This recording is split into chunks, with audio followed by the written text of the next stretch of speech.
गे दोनों के कैला का ऊपर वाला दूर गे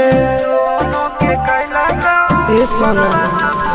आगे तोर नहीं कसूर नहीं हमर कसूर गे दोनों के कैला का ऊपर वाला दूर गे आगे शीशा के छोड़ा के तो मिलोगे चिंटू या न जान से आगे सोना चिंटू या न जान से जोड़ी है बनावल भगवान के दोस्त न है इंसान के आगे सोना दोस्त न